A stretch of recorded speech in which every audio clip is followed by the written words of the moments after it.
할렐루야, 성령 충만하십시오. 오늘도 복된 하루 되시기를 주의 이름으로 축복합니다. 만약 여러분이 죽기 전에 마지막으로 이야기를 남긴다면 여러분은 어떤 이야기를 남기고 싶으십니까? 가족에게 사랑한다고 말씀하시는 분도 계실 것이고, 또 어떤 분들은 재산이 얼마나 있는지, 또 갚아야 될 빚은 얼마나 있는지, 또 그런 것을 말씀하시는 분도 계실 것입니다.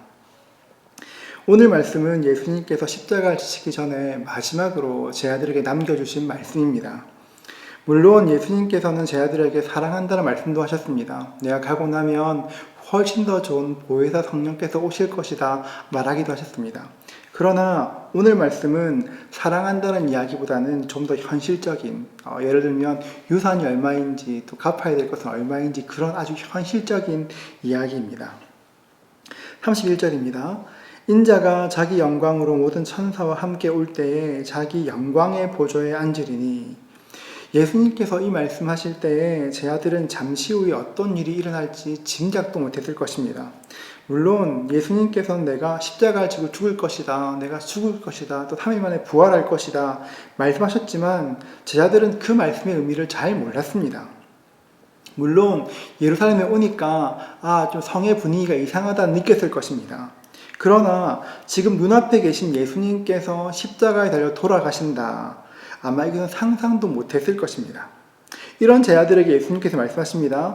인자가 자기 영광으로 천사들과 함께 올 것이고 자기 영광의 보좌에 앉으실 것이라 말씀하셨습니다. 제자들은 예수님께서 돌아가신다는 그 말씀도 믿기 어려웠는데 장차 천사들과 함께 영광 중에 오신다는 그 말씀은 더 믿기 힘들었을 것입니다. 예수님은 자신을 표현하시면서 머리 들 것 하나 없다고 하셨는데 그런 분이 천사들과 함께 영광의 보좌에 앉으신다. 말씀을 듣긴 하지만 상상하기 참 힘들었을 것입니다. 그때 제 아들은 참 상상하기 어려웠을지 모르나 오늘 말씀을 듣는 우리는 예수님께서 다시 오신다는 것을 반드시 기억해야 합니다. 여러분, 예수님께서는 다시 오실 것입니다. 우리가 상상할 수도 없는 모습으로 사람의 영광이 아니라 하늘과 땅의 모든 영광으로 하늘과 땅의 모든 권세를 가지고 이 땅 가운데 임하실 것입니다. 우리 주님께서 영광 중에 오시는 이유가 무엇입니까? 32절과 3절은 말합니다. 모든 민족을 그 앞에 모으고 각각 구분하기를 목자가 양과 염소를 구분하는 것 같이 하여 양은 그 오른편에 염소는 왼편에 두리라 이렇게 말씀하셨습니다. 모든 민족을 각각 그 앞에 모으고 구분하시기 위해서 정확히 말하면 심판하기 위해서 오시는 것입니다. 예수님께서 이 땅에 처음 오셨을 때는 어린 아기의 모습으로 오셨습니다. 아무런 힘도 능력도 없는 가난한 아주 작은 아기의 모습이었습니다. 그러나 우리 주님께서 다시 오실 때는 전혀 다른 모습으로 천군 천사들과 함께 말할 수 없는 영광 중에 임하실 것입니다. 그 모습이 얼마나 장엄하고 두려운지 마태복음 24장 30절은 이렇게 말합니다.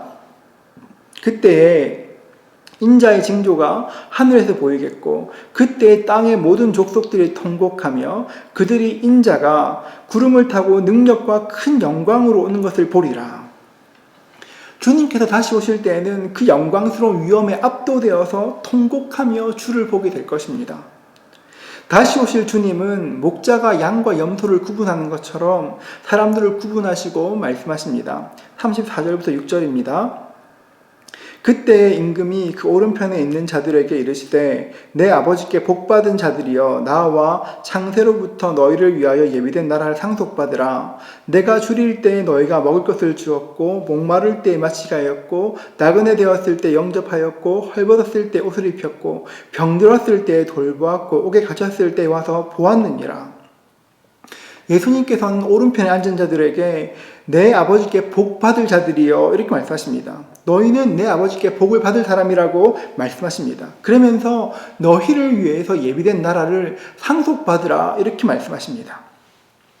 오른편에 있던 사람들이 예수님께 칭찬받는 이유가 무엇입니까? 예수님께서 줄이실 때에 먹을 것을 주었고 목마를 때 마시게 하였고 나그네 될 때 영접했기 때문입니다.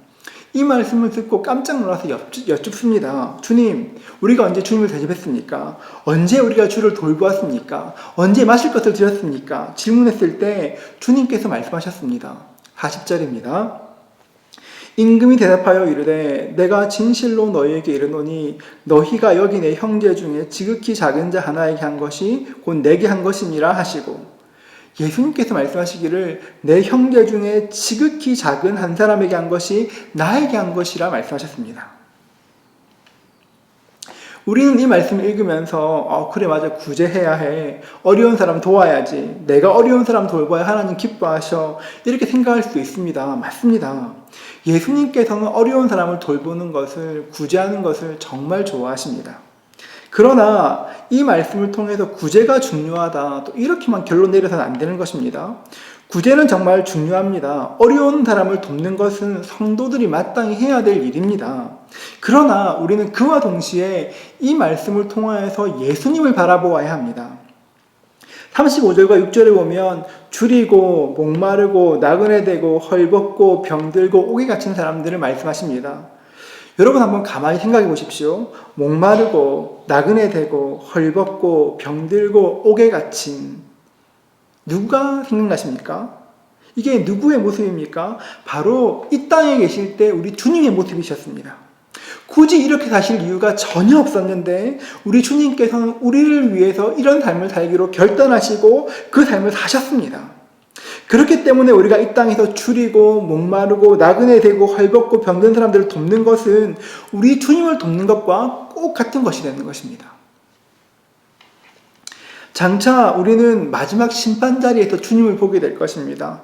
마지막 날에 있을 그 심판은 우리가 사는 오늘과 밀접하게 연결되어 있습니다. 마지막 날 우리가 주님 앞에 서는 그때에 우리가 하나님을 위해 무엇을 했는가, 이것도 참 중요하지만 하나님께서 곁에 주신 우리의 이웃들에게 우리는 무엇을 했는가, 이것도 주님께서 물으실 것입니다. 예수 믿는 믿음은 이웃들과의 관계에서 증명되는 것입니다. 그 사실을 알아야 합니다. 로마 시대에 투어스 마틴이라는 그런 군인이 있었습니다. 10대에 입대해서 승승장구하면서 출세길을 걸었습니다. 매우 신실한 그리스도인이었습니다. 어느 추운 겨울날 길가에서 얇은 옷을 입고 추위에 벌벌 떨고 있는 한 거지를 보았습니다. 마틴은 돈을 좀 주려고 했지만 호주머니에 아무것도 없었습니다. 돌아가려고 하는데 차마 돌아설 수가 없어서 가만히 보다가 자신이 입고 있던 망토를 반으로 잘라서 그 거지에게 주었습니다. 그날 밤 마틴은 꿈에서 예수님을 보았습니다. 그런데 예수님께서 자신이 잘라준 그 망토를 걸치고 계셨습니다. 어디선가 천사가 와서 물었습니다. 예수님, 그 망토가 어디서 나셨습니까? 물었습니다. 그러자 예수님께서는 이거 내가 사랑하는 종 마틴이 나한테 준 것이지, 이렇게 말씀하시면서 빙그레 웃으시더라는 것입니다. 교회를 영어로 채플이라고 합니다. 채플이라는 것은 라틴어 카펠라에서 나온 단어인데 카펠라의 뜻이 잘려진 외투, 마틴의 외투를 뜻하는 것입니다. 잘려진 외투, 카펠라가 있는 곳이 채플 교회라는 것입니다. 여러분, 교회가 이런 곳입니다. 교회는 어려움 당한 사람들을 보고 그냥 지나치는 곳이 아니라 그 어려운 사람들을 위해서 실제로 사랑을 보여주는 곳이어야 하는 것입니다. 우리 주님께서 장차 심판주로 이 땅 가운데 임하실 것입니다. 그때 주님께서는 우리의 선한 행실을 통해서 우리의 믿음을 달아보실 것입니다. 사랑하는 성도 여러분, 우리 주변을 한번 살펴보십시오. 우리의 도움이 필요한 분이 계신지 한번 바라보십시오. 주님께서 깨닫게 하시면 도와주십시오. 그럴 때 우리의 삶이 주님을 기쁘시게 하는 삶이 될 것입니다. 사랑하는 성도 여러분, 이번 한 주간도 우리의 삶으로 우리의 믿음을 증명해내는 저와 여러분 되시기를 주의 이름으로 축복합니다. 기도하겠습니다. 하나님, 우리에게 믿음을 더하여 주십시오. 이 땅에 살면서 심판주로 오실 우리 주님을 기대하는 삶을 살게 하시고 주님을 기쁘시게 하는 삶을 살 수 있도록 축복하여 주시옵소서. 주님, 이번 한 주 우리를 주님의 도구 삼아 주셔서 도움이 필요한 사람에게 찾아가 도울 수 있도록 은혜를 더하여 주시옵소서. 주님, 감사합니다. 예수님의 이름으로 기도합니다. 아멘.